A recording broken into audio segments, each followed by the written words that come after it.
Let's get started. Story number 1. The grocery store was nearly empty, just the way Ethan liked it. He had worked the night shift at Harper's Market for almost 6 months, and he preferred the quiet hours. Fewer customers, no managers breathing down his neck, just him, the hum of the refrigerators, and the slow, repetitive task of stocking shelves. At 2:14 a.m., the store was supposed to be empty. That's why he noticed the man immediately.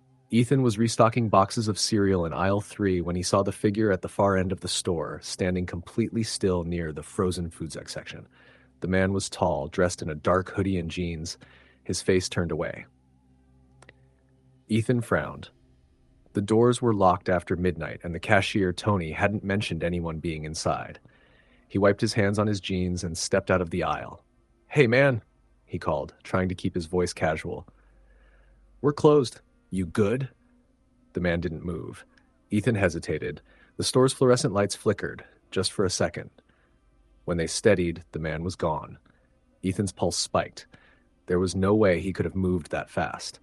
The only way out was past Ethan, and he hadn't heard a single footstep. He exhaled, forcing himself to relax. Maybe he was just overtired, seeing things.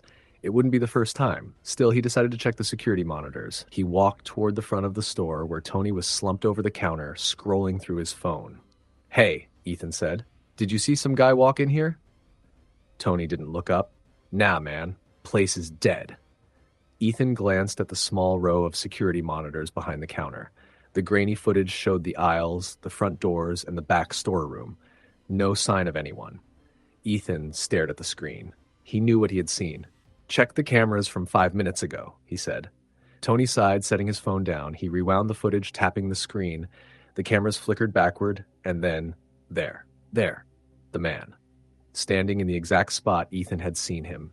And then, in the next frame, he was gone. No movement, no walking, just gone. Tony sat up straight. "What the hell?" Ethan's mouth went dry. "I told you."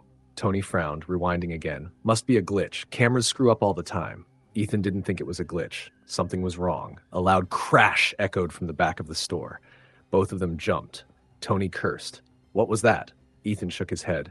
He didn't want to find out. Tony grabbed a flashlight from under the counter. "Stock room, maybe? You left anything stacked up?" Ethan swallowed. "I don't think so." The air felt heavier now. Thick.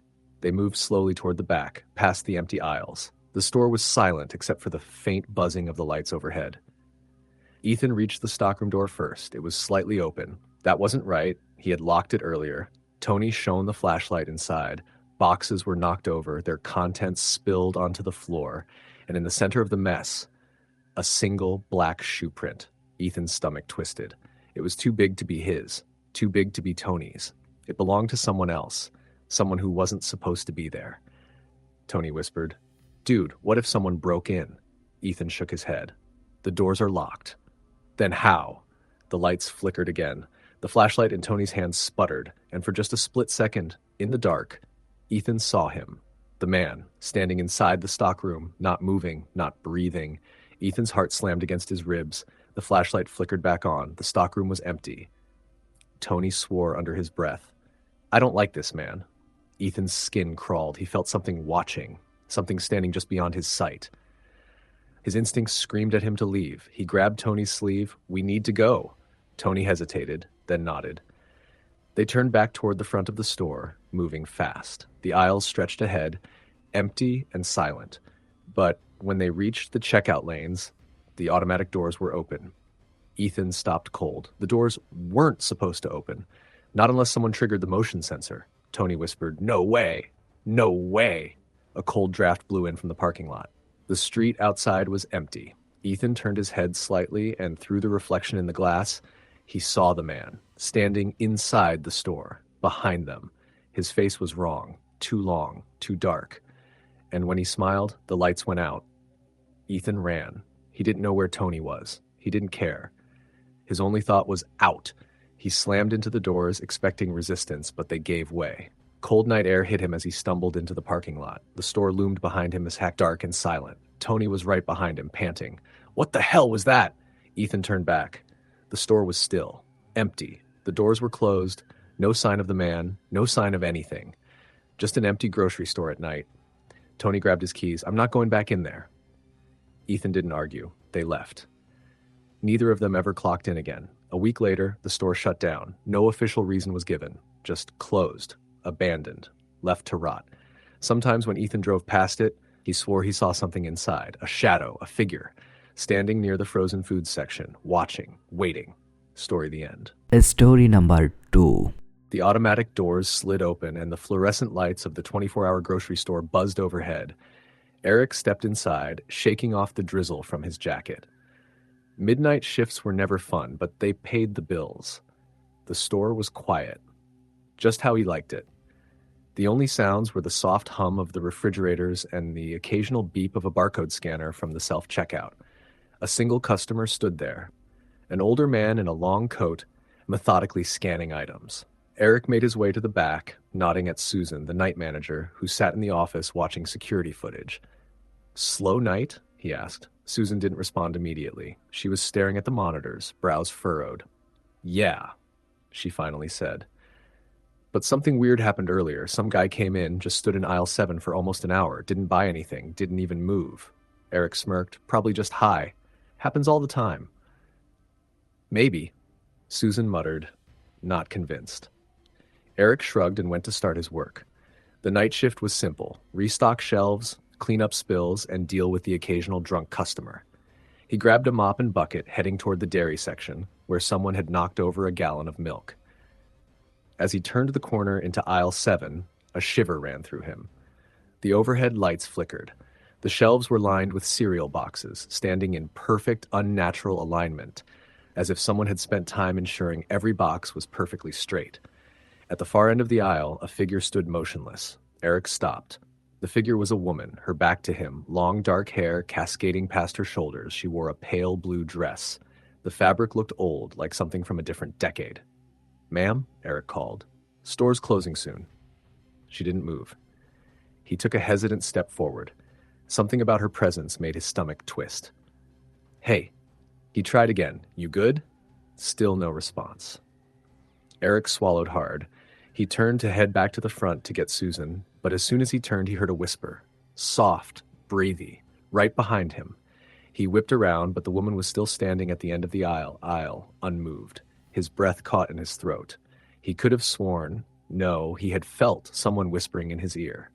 Heart pounding, he backed away, nearly stumbling over the mop bucket. The moment he stepped out of the aisle, the lights stopped flickering. He rushed back to the office. "Susan." She held up a hand. "I know.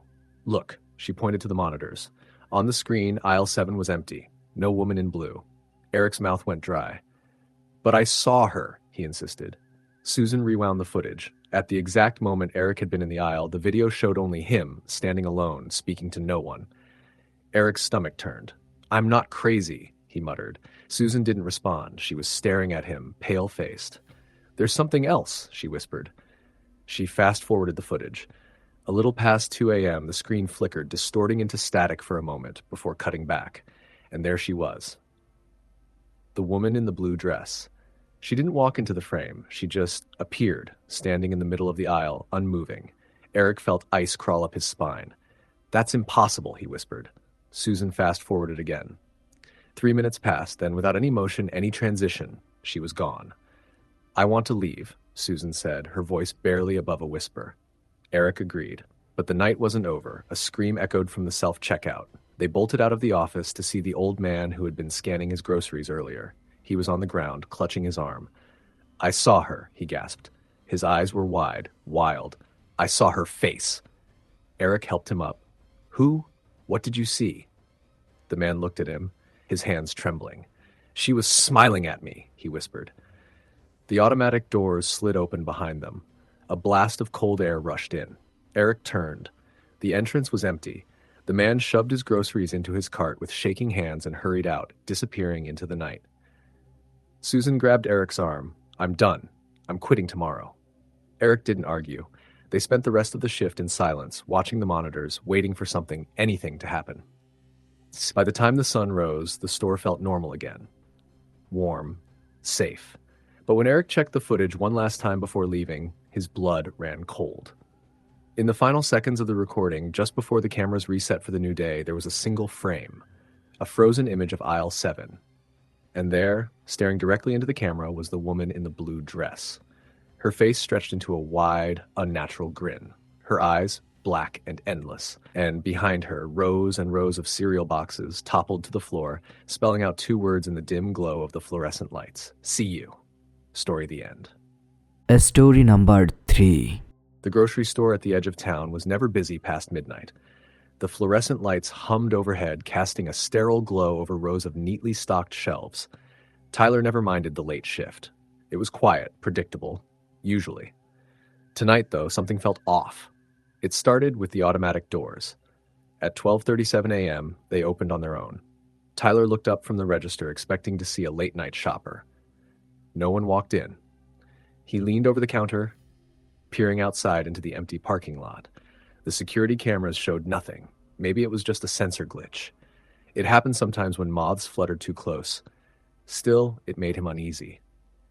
Aisle 7 was the next problem.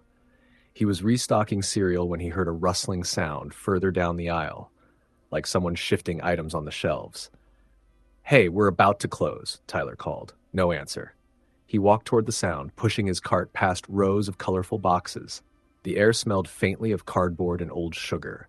A single box of cornflakes lay on the floor, face down. Strange. He hadn't seen it fall. He bent down to pick it up. A sound. Behind him. A breath. Tyler spun around so fast he nearly knocked over the cart. No one was there. His heart pounded against his ribs. He exhaled sharply, shaking his head, probably just his mind playing tricks on him. He put the cornflakes back and wheeled his cart out of the aisle. Back at the front, Lisa, the store's night manager, was watching the security monitors. Her arms were crossed, her face tense. "You okay?" Tyler asked. Lisa didn't answer right away. She was staring at the screen showing aisle 7. "Look at this," she said. Tyler leaned in. The footage showed him picking up the cornflakes, but just before he turned around, a figure appeared behind him. Not walked. Appeared.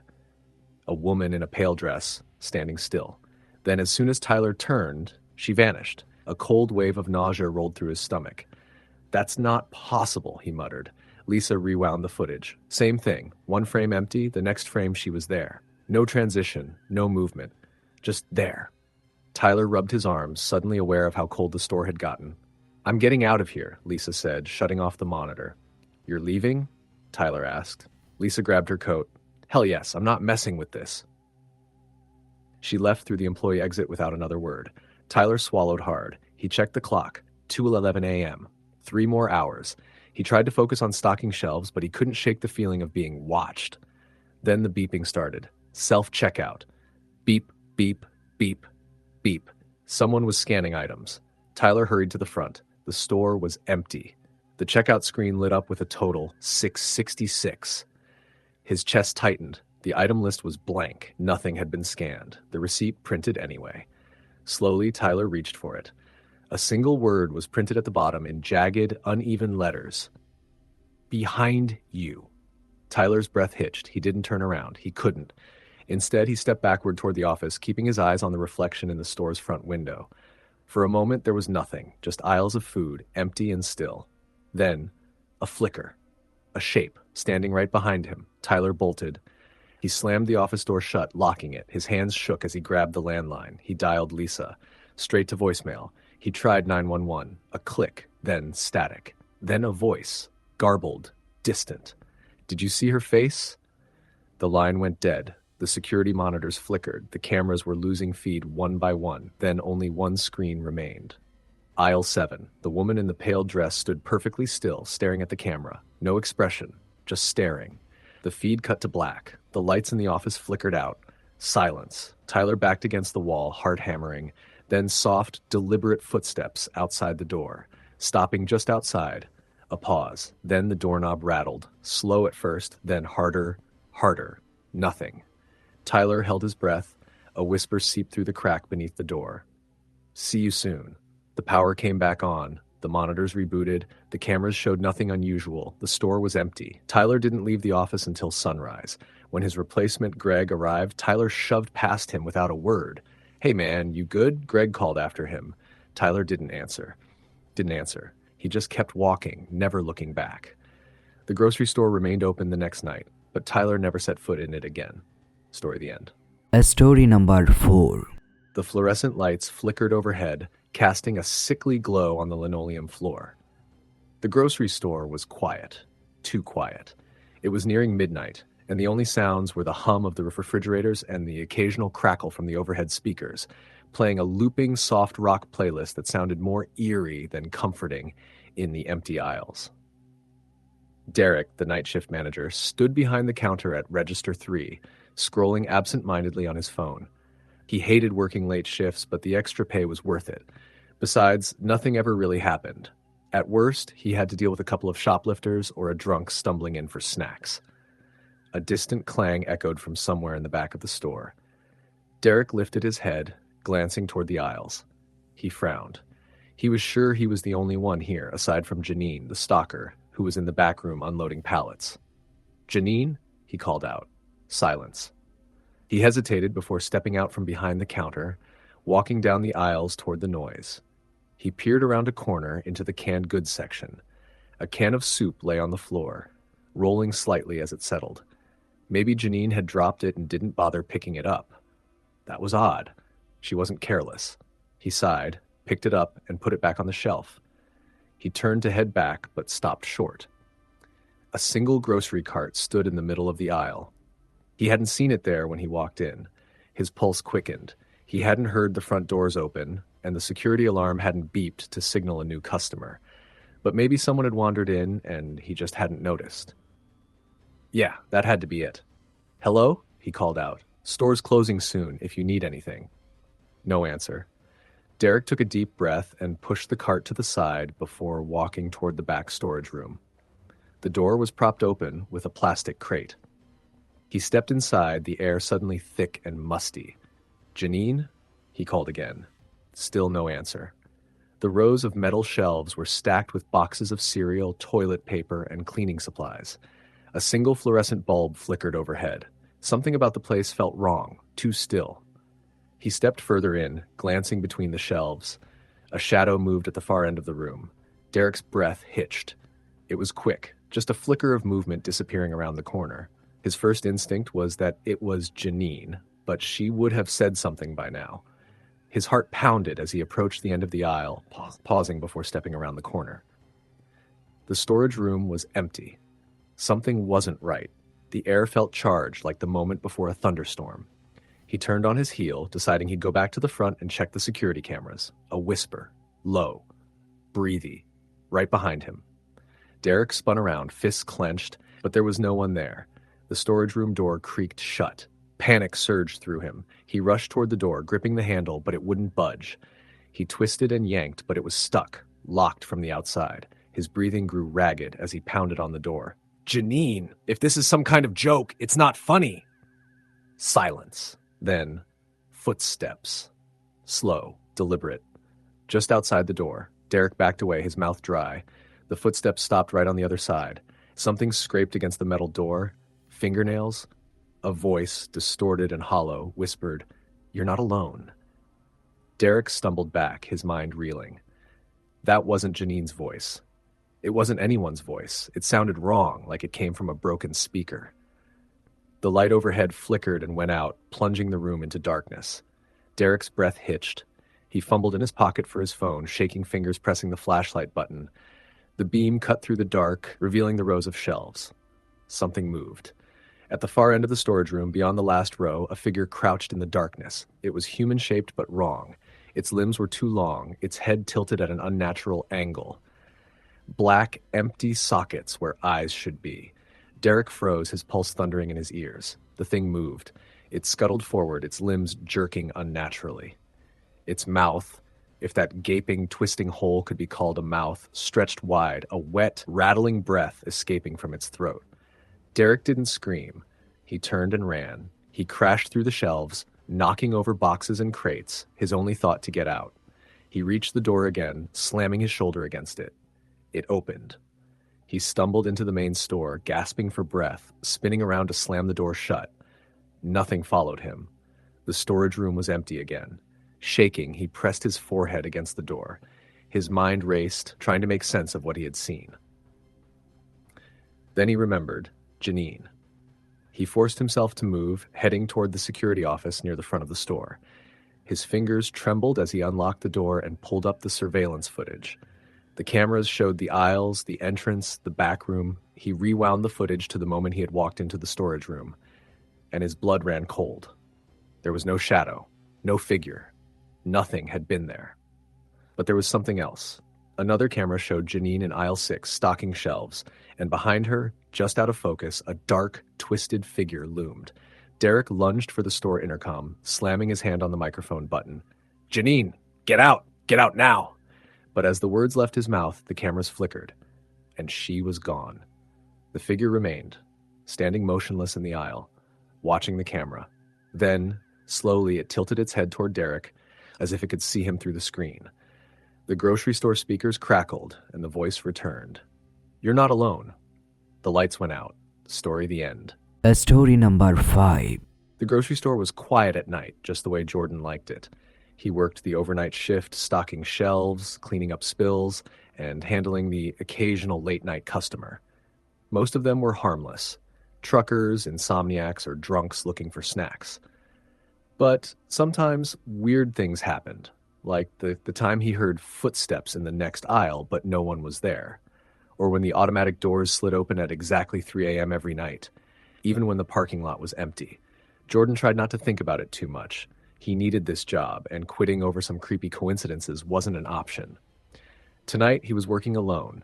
The store had cut hours, and now there were fewer employees on the night shift. Lisa, the only manager, had left early, muttering about a headache. That left Jordan to finish up alone. He wheeled a cart of canned goods toward aisle 7, where the shelves needed restocking. Aisle 7. Something about this aisle always made him uneasy. Maybe it was the way the lights flickered just slightly dimmer than the others, or the way the air felt a little too cool. He ignored the feeling and started stacking cans. Then he heard it, a soft, shuffling sound, like footsteps. He turned his head quickly, expecting to see a customer, but the aisle was empty. He exhaled, shaking his head. Paranoia.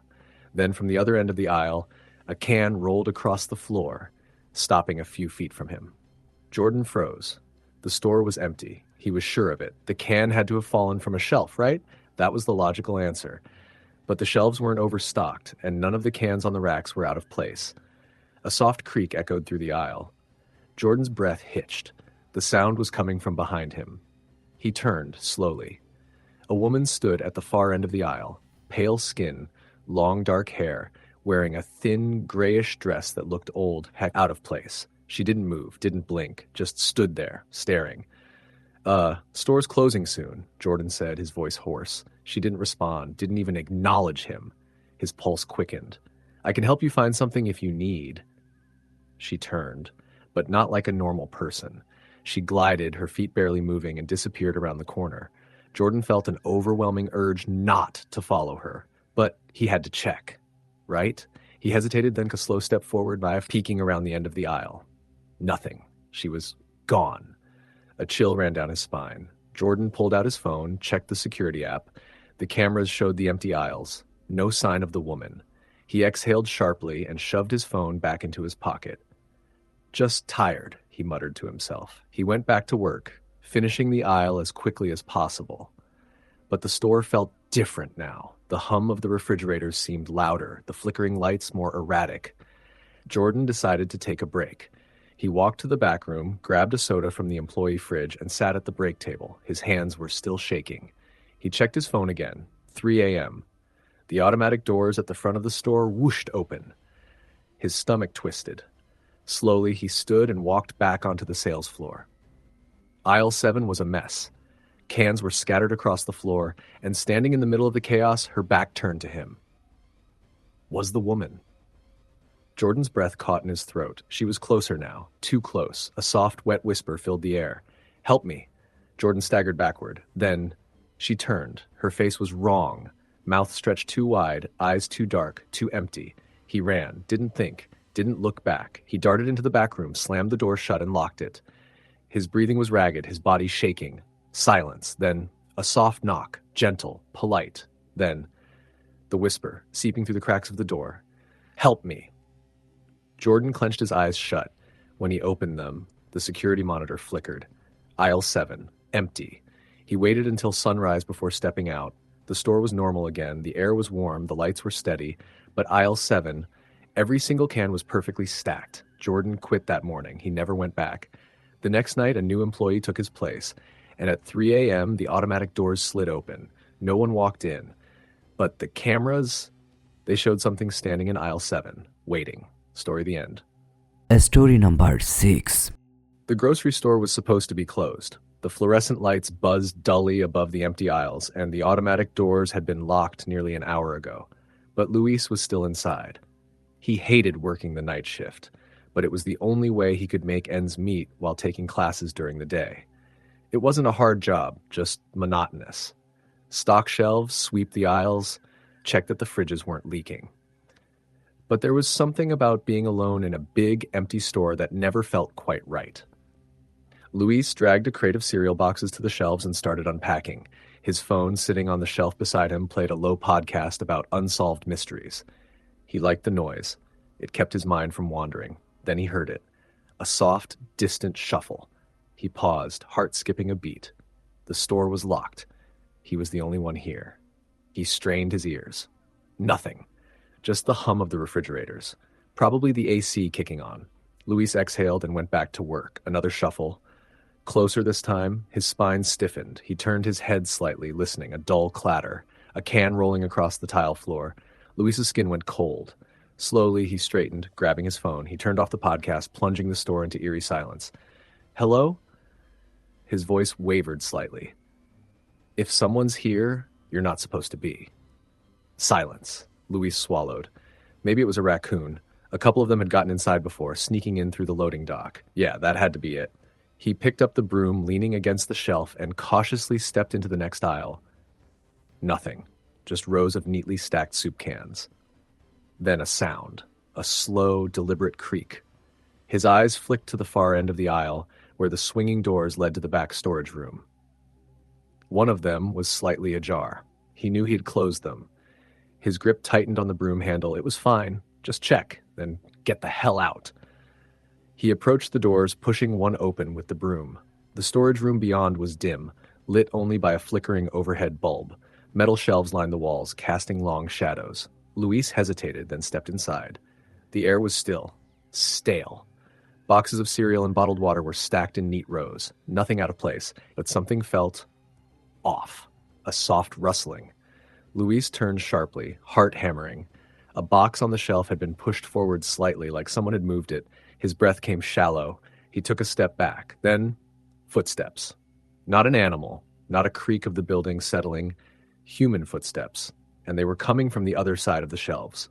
Luis turned and bolted. He slammed through the doors, sprinting toward the front of the store.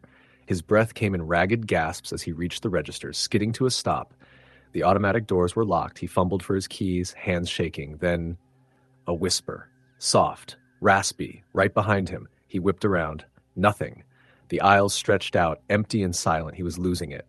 His fingers fumbled with the keys, nearly dropping them. He jammed one into the lock, twisting frantically. Click! The doors slid open. Cool night air rushed in. Luis ran. He didn't stop until he reached his car. He yanked the door open, jumped inside, and locked it. His heart slammed against his ribs as he stared at the store. The lights flickered inside, casting strange, shifting shadows. Then, movement. A figure. Standing just inside the automatic doors. Tall, still. Watching. Luis's breath hitched. His hands trembled as he reached for the ignition. The figure stepped forward, just enough for the light to catch it. And then, the doors slid open, even though he knew they were locked. Luis didn't wait to see more. He turned the key, the engine roared to life, and he peeled out of the parking lot, gravel kicking up behind him. In his rearview mirror, the store stood dark and silent. The doors once again were closed, as if no one had ever been there at all. Story the end.